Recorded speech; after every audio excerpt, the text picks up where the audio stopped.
Assalamualaikum. Selamat datang kembali di channel podcast Horror Reborn. Sebelum kita memulai, ada kabar duka yang ingin saya sampaikan. Innalillahi wa inna ilaihi roji'un. Pada hari Selasa, tanggal 20 Februari, Tehera telah berpulang. Semoga Allah mengampuni dosa-dosa almarhumah dan menempatkannya dalam surganya. Amin. Terima kasih untuk pendengar setia almarhumah yang sudah mendukungnya selama ini. Beliau sangat mencintai kalian. Mohon doanya untuk almarhumah.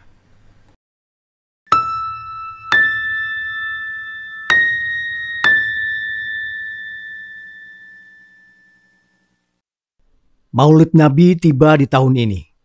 Malam nanti acaranya akan diadakan di surau oleh seluruh penduduk kampung. Yanti yang rumahnya berada di sebelah surau kebagian tugas masak-masak untuk acara Maulid Nabi nanti malam.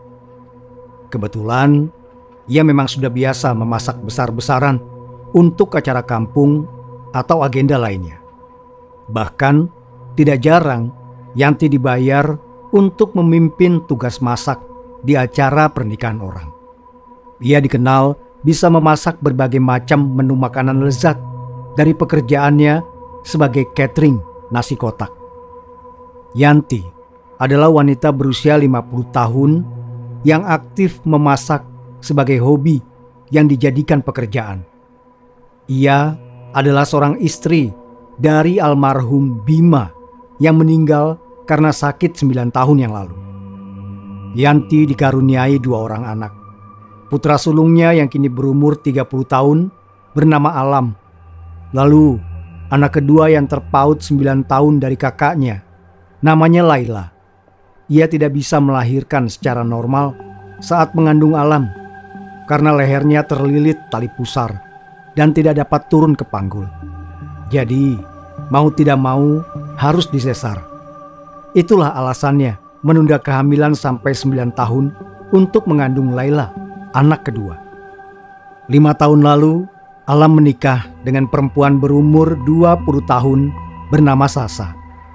Keduanya lantas tinggal bersama dengan Yanti dan Laila. Karena Alam, anak lelaki dan sulung, tentu ia yang akan menjaga ibunya di masa tua. Lagi pula, kehadiran Sasa membuat rumah itu lebih ramai sejak penghuninya berkurang ketika Bima meninggal. Selain Alam menjalankan bisnis di toko miliknya di dekat jalan besar, Sasa bergabung bersama Laila untuk membantu usaha catering milik mertuanya. Melihat Yanti sangat bahagia karena Sasa bisa akur dengan keluarga kecil ini, tentu saja karena Sasa sosok yang humble dan mudah bergaul. Sementara Laila adalah anak yang cerewet dan banyak bicara. Tiap hari ada saja yang menjadi objek ceritanya. Keduanya memang klop kalau disatukan. 2 tahun menikah, keluarga kecil Alam dan Sasa dikaruniai anak perempuan cantik. Yanti menangis haru menyambut kelahiran cucu pertamanya ke dunia. Anak itu diberi nama Fatimah. Panggilannya Fatim. Sekarang Fatim sudah berumur 3 tahun. Tingkahnya lucu mengemaskan, walau kadang membuat kesal. Itu adalah perubahan terbesar di rumah Yanti setelah pernikahan Alam yang membawa Sasa menjadi bagian dari keluarga. Tidak hanya itu, usaha catering Yanti semakin lancar dengan bantuan menantu dan putrinya yang sangat akur satu sama lain. Pesanan bisa membludak setiap harinya dan tentu saja membuat mereka sedikit kerepotan. Belum lagi dengan kehadiran si kecil Fatim yang terkadang ada saja tingkahnya mengacaukan pekerjaan di dapur. Siang hari saat rumah Yanti tampak ramai dan sibuk mempersiapkan masakan untuk acara Maulid Nabi malam nanti, matahari sedang terik-teriknya. Hawa panas membuat keringat bercucuran. Beberapa tetangga yang diminta Pak Lurah untuk membantu Yanti bersama Laila dan Sasa pun jelas merasakan dampaknya. Ya ampun, panasnya ya Mbak Yanti. Padahal sudah ada 2 kipasnya. tapi tidak terasa sama sekali, keluh salah satu tetangga. Iya, bener Bu, panas sekali siang ini. Coba bawa kipas di rumahmu Bu, siapa tahu bisa nambah dingin, kan dekat, tidak jauh. Timpal ibu lainnya memberi usulan. Jauh sih tidak, tapi beratnya itu loh. Itu si Alam kan tokonya rame Bu Yanti. Pasang AC sajalah, biar kalau masak tidak ikut terpanggang kita. Yeh, AC mah mahal Bu, belum lagi listriknya, celetuk yang lain. Yanti dan Sasa hanya tersenyum mendengar obrolan mereka. Keduanya sudah biasa memasak panas-panas begini kalau banyak orderan. Laila sedang tidak ada di rumah. Diminta ibunya ke warung membeli kelapa setengah tua untuk bumbu urap. Ia juga diminta membeli teri untuk pelengkap nasi kuning. Sa, tolong telepon Laila, Du. Sepertinya cabai kita ndak cukup. Suruh beli sekalian, pinta Yanti pada menantunya. Sasa yang tengah memasak balado telur meminta tolong pada ibu-ibu di sebelahnya untuk gantian mengaduk. Takut gosong. Cabai merah atau cabai rawit mah? Tanya Sasa seraya mengambil telepon genggam miliknya. Beli saja keduanya, masing-masing setengah kilo saja, sahut Yanti sembari memeriksa apa saja yang kurang. Oh, garam dan lada sekalian, Du. Tempe daunnya beli 10.000. Baik mah. Sasa segera menelpon adik iparnya dan mengatakan pesanan Yanti. Sasa juga berpesan agar Laila jangan mampir dulu beli mie ayam. Lama. Sementara yang diperingatkan hanya tertawa saja. Assalamualaikum. Alam mendadak muncul di pintu depan sambil mengucap salam. Ia lantas berjalan menyalimi Yanti dan ibu-ibu di dapur, lalu mengecup dahi Sasa pelan. Tindakannya tersebut sontak mengundang sorak-sorai dari ibu-ibu yang doyan sekali melihat sinetron cinta-cintaan.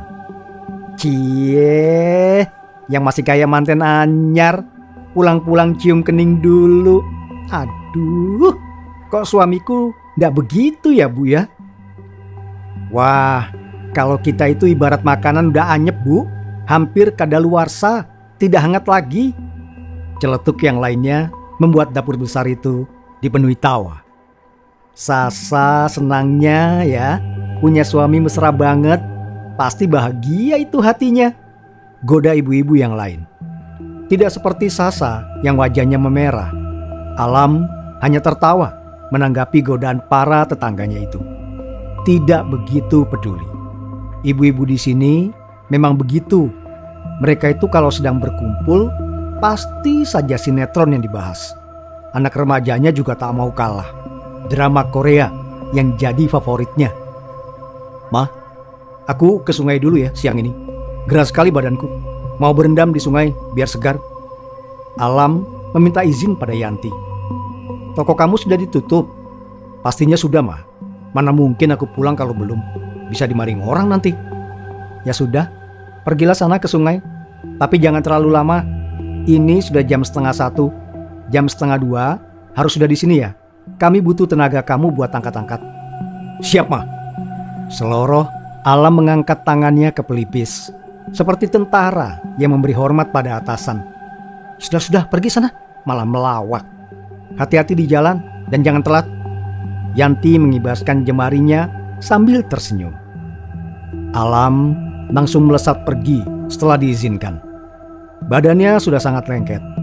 Ia bergegas mengayunkan kaki ke arah sungai yang letaknya cuma sekitar 500 meter dari rumah. Lokasi sungai yang cukup teduh dikelilingi banyak pohon bambu, membuatnya menjadi tempat kesukaan remaja kampung untuk mendinginkan badan. Tidak jarang juga ada yang bersantai sambil memancing di sana. Dari kejauhan, Alam dapat melihat dua orang pria tengah duduk di atas batu besar sambil memegang joran. Ia mengenali dua orang yang tengah memancing tersebut. Namanya Hari dan Wawan, teman satu sekolahnya saat SMP dulu. Hari, Wawan, mancing lagi kalian. Sudah dapat ikan belum? Jangan cuma menjaga joran saja tapi tidak dapat ikan kalian. Rugilah, buang-buang waktu. Alam berseru menyapa mereka sambil tertawa. Memang bisa dibilang ia cukup sukses dibanding kawan sepantarannya itu. Ada Alam. Iya, kita mancing dong.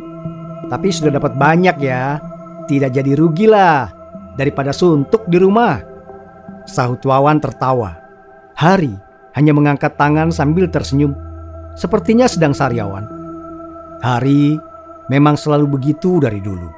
Mulutnya sangat sensitif. Sampai-sampai luka kecil karena keripik singkong pun pasti jadi sariawan.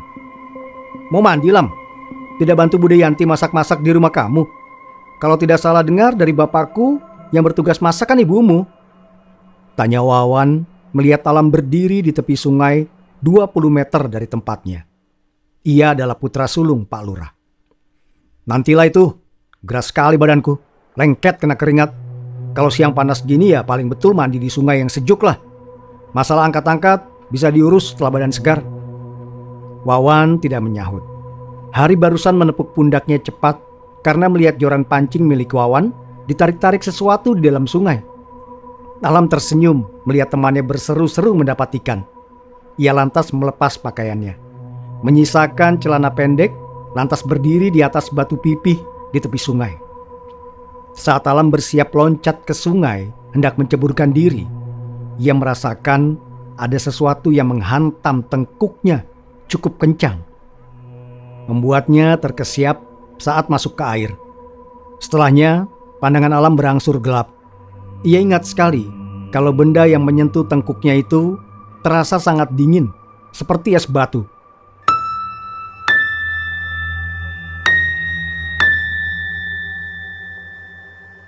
Ketika membuka mata, Alam terkejut karena ia melihat banyak sekali orang berbaris di depannya. Setiap barisan terdiri dari seorang laki-laki yang digandeng oleh dua perempuan cantik di kanan dan kiri. Saat Alam menengok, ia mendapati dirinya juga tengah bergandengan dengan dua orang wanita yang tampak begitu cantik dengan riasan wajah seperti pengantin. Dua wanita itu memakai pakaian berwarna abu-abu berbahan sangat halus. Modelnya seperti kain yang diikat sedemikian rupa menyelimuti tubuhnya. Alam baru sadar kalau ia juga memakai kain serupa di sekujur tubuhnya, tapi dengan tekstur yang sedikit kasar dan kaku.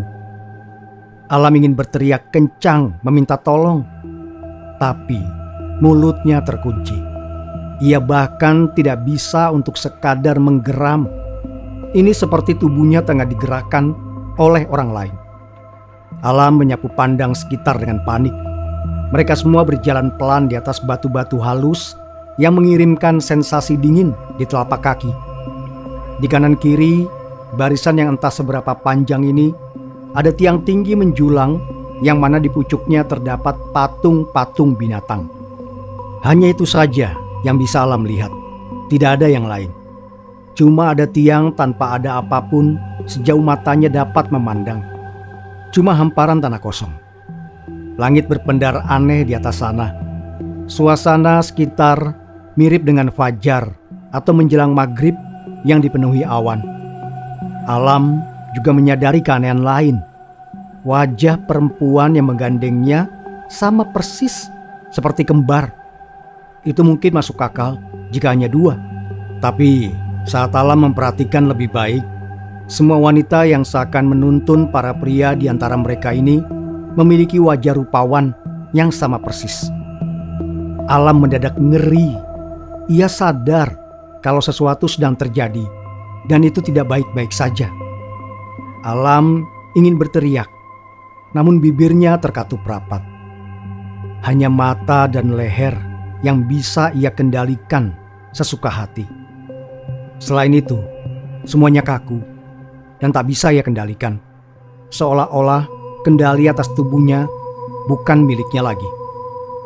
Tidak punya pilihan selain menunggu, Alam berdoa dalam hati agar bisa segera terbebas dari situasi yang ia sendiri tidak tahu apa ini. Ini mirip iring-iringan pengantin, tapi mengapa ramai sekali dan tak terlihat ada orang yang bicara? Suasana juga terasa sepi. Yang ia dengar hanya lamat-lamat suara gamelan di kejauhan, membuat bulu kuduknya merinding tak terkendali. Jujur, ia bukan orang yang penakut, tapi jika situasi dan kondisinya seperti ini, rasanya masih manusiawi kalau dia merasa takut. Alam tiba-tiba teringat Sasa dan Fatim. Ia rindu sekali dengan anak istrinya. Juga Yanti, ibunya, yang sudah merawat dan membesarkannya hingga sekarang. Mereka pasti menunggu kepulangannya. Mereka pasti khawatir.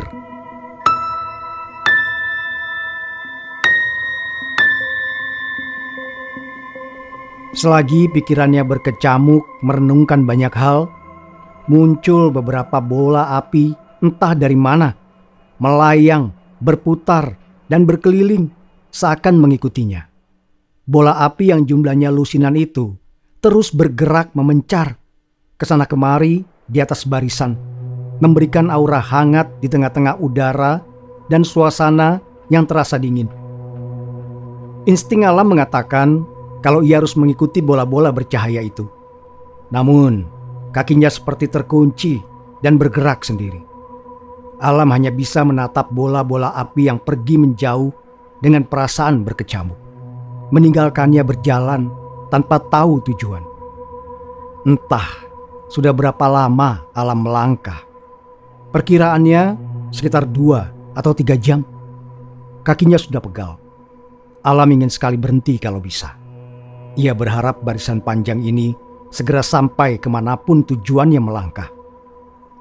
Saat hampir putus asa, Alam melihat ada seorang pria tua yang berdiri di luar barisan. Pria tua itu lantas menatapnya sambil tersenyum, lalu berjalan mendekat.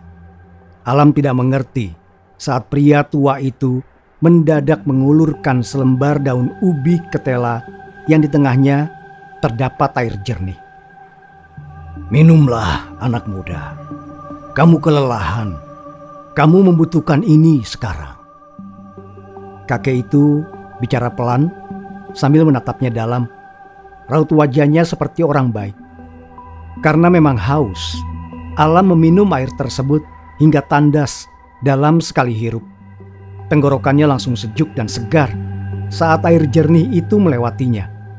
Alam bahkan merasa lebih bugar dan lebih kuat setelah menghabiskan air pemberian kakek misterius yang sekarang entah di mana keberadaannya itu, seakan menghilang ditelan angin. Saat tengah mencari-cari pria tua itu, Alam tidak sengaja menggerakkan tangannya lepas dari genggaman jemari wanita di kanannya. Ia langsung tersadar kalau dirinya sudah bisa menggerakkan tubuh sesuka hati setelah meminum air tadi. Kendali tubuhnya sudah bisa ia kuasai kembali. Tanpa menunggu lebih lama, Alam memberontak. Ia bergerak keluar barisan dan langsung berlari sekencang mungkin. "Jangan tinggalkan aku, Alam. Jangan pergi.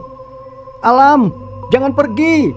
Alam, Alam, kemari. Kamu tidak boleh meninggalkanku, Alam. Kamu ditakdirkan di sini bersamaku." Alam dapat mendengar teriakan wanita-wanita yang terus menyerukan namanya itu. Mereka seperti mencoba menghalanginya kabur. Alam tidak peduli. Ia terus berlari dan berlari sekencang mungkin sampai nafasnya terengah.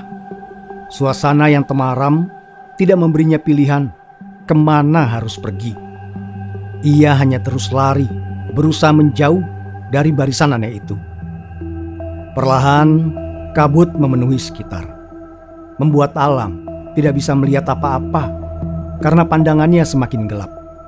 Meski demikian, Alam tetap berlari dan terus berlari tanpa arah. Hingga pada suatu titik, ia kelelahan dan berhenti.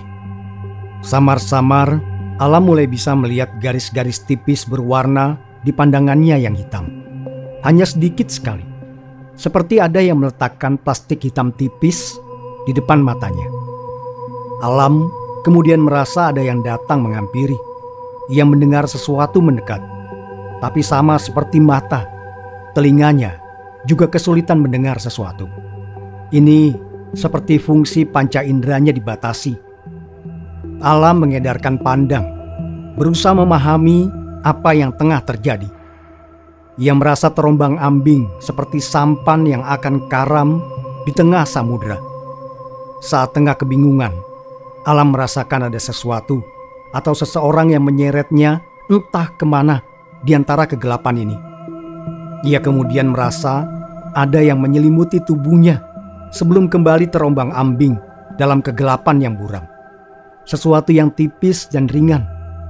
Lambat laun, pandangan dan pendengarannya mulai membaik. Ia dapat melihat ada sosok-sosok yang mengelilinginya, walau tidak bisa menangkap wajah mereka yang buram. Alam merasa sangat bahagia ketika akhirnya dapat melihat kalau semua orang itu adalah warga desa serta ibu, istri, dan anaknya.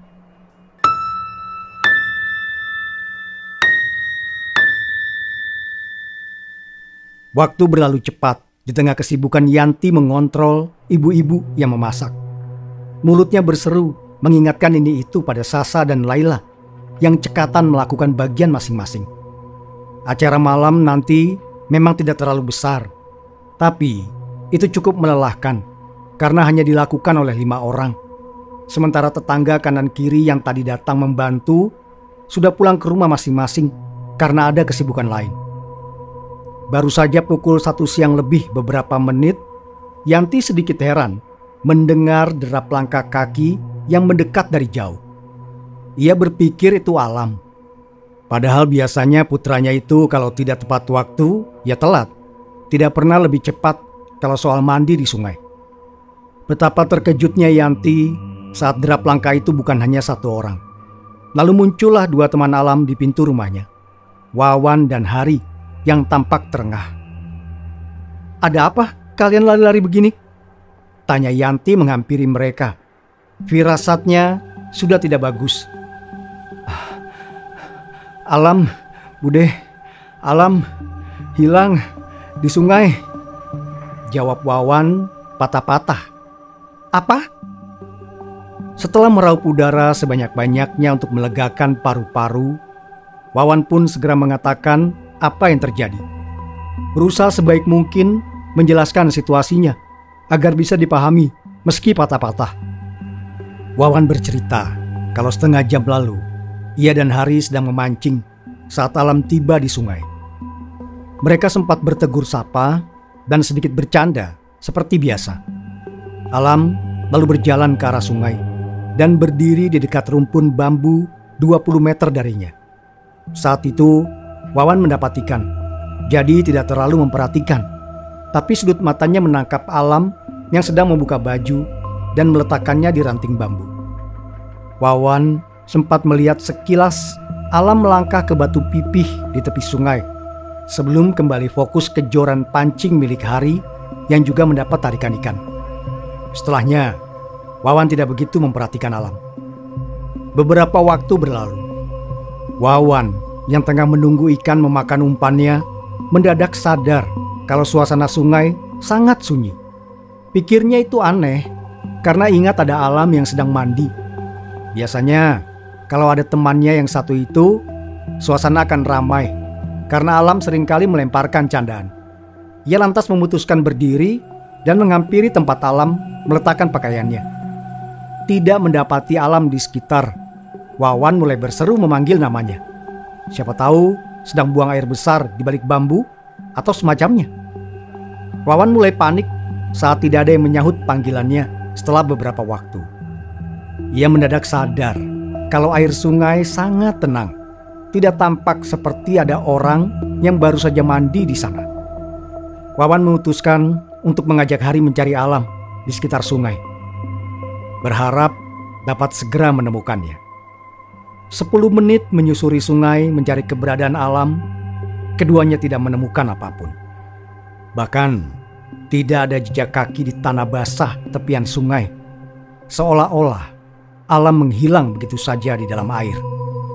Wawan segera mengajak Hari berlari ke rumah Bude Yanti untuk memberitahunya soal ini. Mereka juga berharap Alam sebenarnya sudah pulang, meski tidak logis karena pakaiannya masih di sungai. Yanti jatuh terduduk lemas mendengar penuturan Wawan. Badannya mendadak kehilangan tenaga. Sasa malah lebih parah. Ia pingsan mendengar suaminya hilang. Ibu-ibu bergegas membawa Yanti dan Sasa ke kamar, membaringkan keduanya di atas ranjang. Sementara Wawan sudah berlari pulang ke rumah bersama Hari untuk meminta tolong pada ayahnya agar mengerahkan warga untuk mencari Alam. Kabar hilangnya Alam segera menyebar. Rumor selalu cepat berpindah dari satu orang ke orang lainnya. Hilangnya Alam juga dilaporkan oleh Pak Lurah pada pihak berwajib. Tim SAR langsung memulai pencarian sore harinya dalam radius 5 km di sekitar sungai bersama para warga kampung.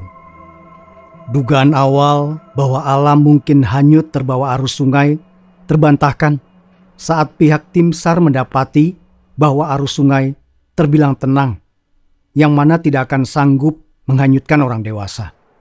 Apalagi Alam yang sudah sejak kecil tinggal di situ dan tentu saja bisa berenang. Pengakuan Wawan dan Hari pun demikian, bahwa sejak awal aliran air sungai memang tenang. Maka dari itu mereka memutuskan untuk memancing. Pencarian berlanjut hingga matahari terbenam.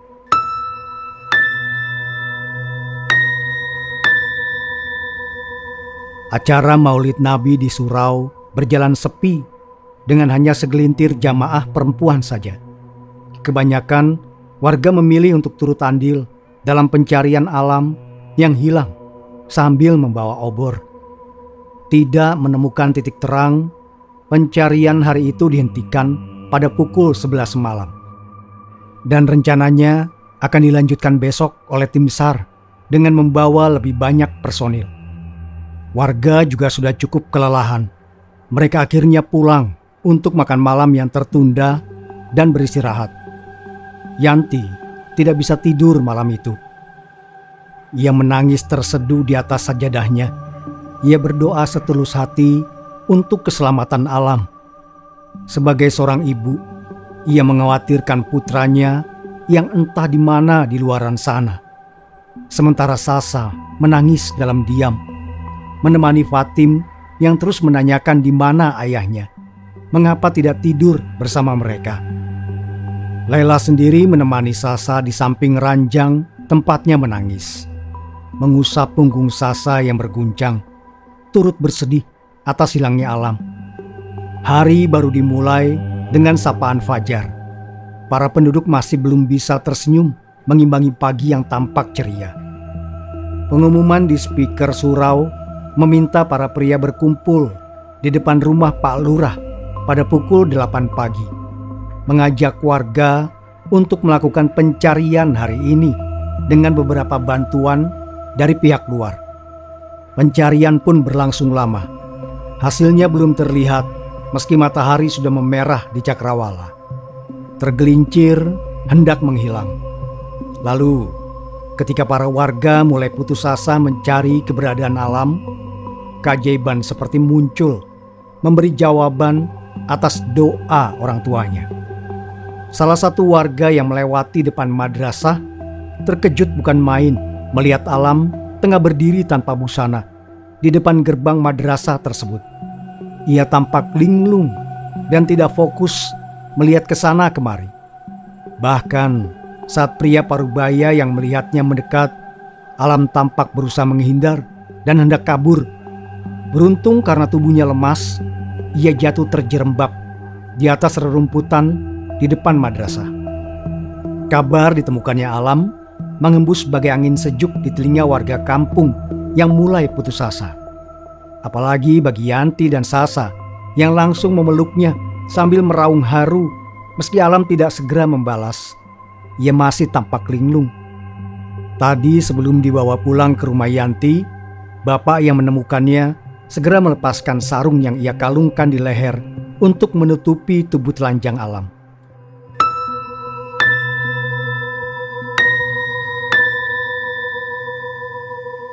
Butuh waktu cukup lama bagi Alam sampai benar-benar sadar dan bisa bicara.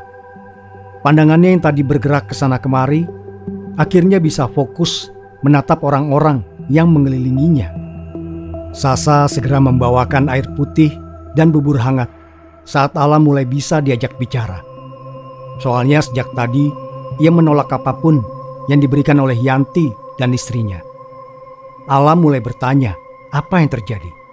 Kenapa para warga berkumpul di rumah Yanti? Apa yang terjadi dengannya? Kamu hilang, Mas Alam. Sudah lebih dari 1 hari penuh. Kamu hilang kemarin sore saat mandi ke sungai, Mas. Apa kamu tidak ingat bagaimana kamu bisa hilang, Mas? Sasa pelan menjelaskan. Ia sudah mulai tenang dari tangisnya tadi. Mendengar kalimat yang keluar dari bibir istrinya, ingatan Alam langsung memutar ulang kejadian yang ia alami. Ia lantas menunduk sembari menarik nafas panjang. Apa yang sebenarnya terjadi, Mas? Sasa bertanya sekali lagi. Dengan perasaan penuh syukur karena bisa selamat, Alam mulai menceritakan pengalaman yang menurutnya sangat aneh. Setelah mendengar cerita Alam, warga desa menyimpulkan kalau ia hilang karena diculik oleh makhluk gaib. Itu menjelaskan bagaimana ia ditemukan tiba-tiba di depan madrasah. Karena jika Alam berada di sana sepanjang waktu, warga jelas sudah menemukannya dari malam kemarin. Setelah kejadian itu, Alam berhenti datang ke sungai yang sudah jadi tempat bermainnya sejak dari kecil. Ia takut kalau diculik ke alam gaib lagi. Menurut tetua kampung, orang yang pernah masuk ke alam gaib itu seperti dapat tiket permanen yang bisa membuatnya tersesat masuk kembali ke alam gaib. Bahkan tanpa harus ada yang menculiknya. Susah keluarnya, kapok saya. Kalau bisa jangan sampai lagi tersesat di alam gaib. Walau di sana gadisnya cantik-cantik, tapi persetan dengan rupa cantik lah. Wong seram juga karena mukanya sama semua. Kelakarnya saat berkumpul bersama keluarga. Meski takut kejadian hilang ke dunia gaib itu, Alam jadikan pelajaran berharga. Ia malah lebih mantap ibadahnya karena sudah tahu dan merasakan sendiri bahwa hal gaib itu ada dan nyata keberadaannya. Lagi pula, tidak ada yang rusak baik secara fisik maupun mental dari pengalamannya tersebut. Ketika mengingat lagi kejadian aneh saat hilang selama 1 hari itu, Alam juga bilang kalau bisa jadi bola api yang ia lihat saat berjalan di dalam barisan adalah obor-obor yang dibawa para warga kampung saat mencarinya. Alam dapat melihat itu, tapi sepertinya karena ia berada di alam lain, maka para warga tidak dapat menemukannya.